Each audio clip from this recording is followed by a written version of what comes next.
This is Christina, a 16-year-old girl with a rating of over 2,000.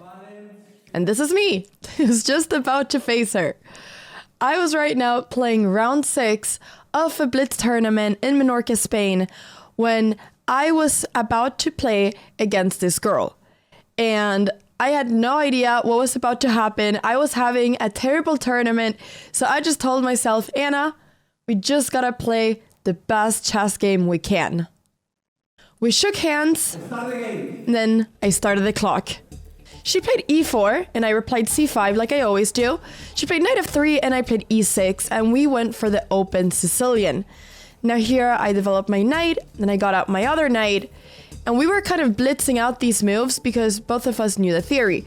So this became a Sveshnikov, and I attacked her knight and then played b5, and we are playing this at tempo. I mean, these moves are like the blitz of ray of light. No, blitz of light. I don't know. Bishop g5, this is still all theory. She went knight c2. The idea here is that she wants to reinforce this knight with the one on d5, and this d5 square is the most important square in this whole position. It is crucial for me to try to take control of it, and she's going to try to, as much as she can, defend that square. So I went bishop e6, because now I would consider capturing this knight if I was allowed to. That's why she defended it with her other knight. I went back once again, attacking this d5 square, now with my knight and my bishop, because everything that I want is for her to have to take with the pawn. If she is able to take with the pawn, then I can expand with moves such as f5. So she ended up taking my knight, I took with the queen, and then she brought up her next knight. I really did not want to let this knight stay there, but I also didn't want to take right now, because then she would be able to take with the queen, and everything that I want is for her to have to take with the pawn. So I played queen b7, now threatening to take the knight, and she went bishop f3, defending it. We're both playing the same game right now. If she takes with the pawn, then I'm gonna play f5,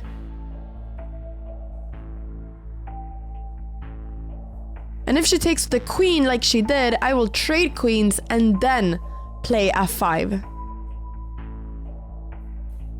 Now I have quite a lot of central space. My pawn on b5 is preventing the c3 pawn to push to c4 and defend, and I really liked my position.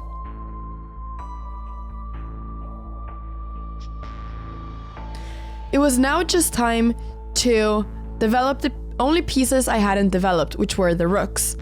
I decided to bring my f rook to c8 because I wanted to keep my other rook on a8 so that I could maybe at some point play b4. And now after a4, where she's threatening my pawn, I only have one move that is really strong. And it's really important that I find this move. I spent some time thinking here.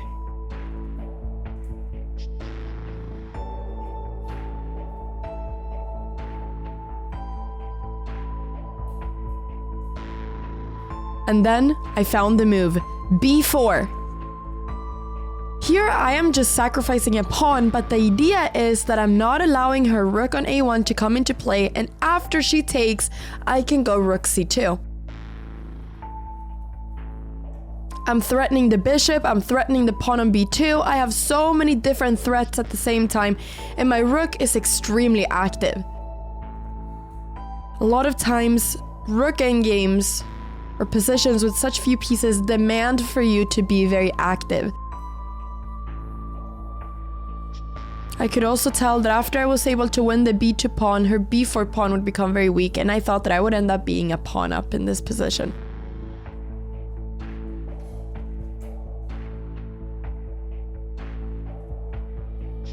She defended her bishop, and then I realized that actually, why take the pawn on b2 if I can go bishop d2 and then threaten the rook, take the pawn on b4, and then attack the bishop again. I really felt like I was in my zone. I was feeling amazing about the position. I was feeling amazing about the time. I was just feeling good here.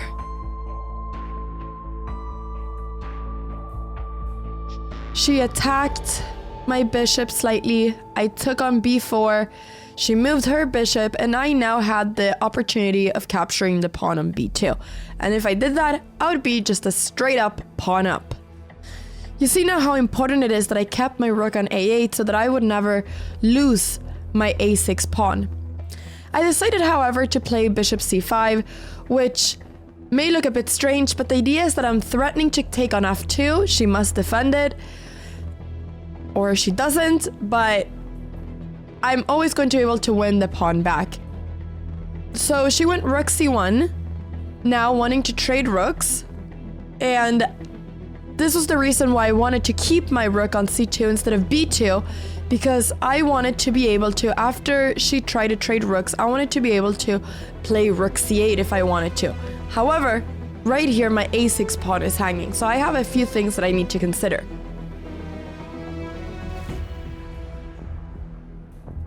I ended up playing rook c8, still defending my rook, but giving up the pawn on a6. She has to trade rooks and then take the pawn on a6, but what I had calculated was now what happened after bishop c5. And this was actually the best continuation here. My idea was to play f4 and then to try to play e3, and I was basically saying that this a pawn that she has is not going to be that strong right now because her rook is forced to be behind the f2 pawn. A passed pawn is only strong if you can have your rook behind it and really push it, but she cannot really push it right now. She defended the pawn, and I was considering my different options. I decided to just simply play e3 because that a pawn was still not any threat for me. I took with the pawn, threatening right now to go e2 check, winning the rook. She played rook e1. I spent a little bit of time calculating here,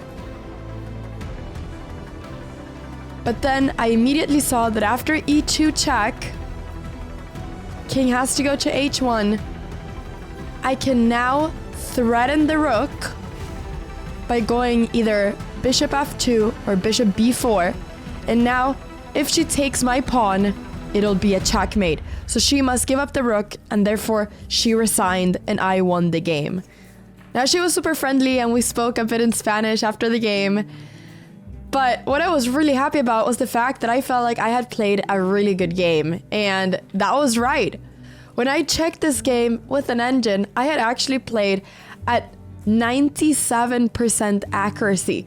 So this was probably one of the best over-the-board blitz games I have played in my life, which I'm really excited about because, yeah, I don't know. It's fun to play good chess.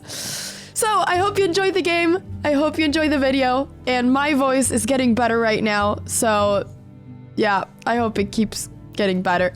See you all in my next video, and thank you so much.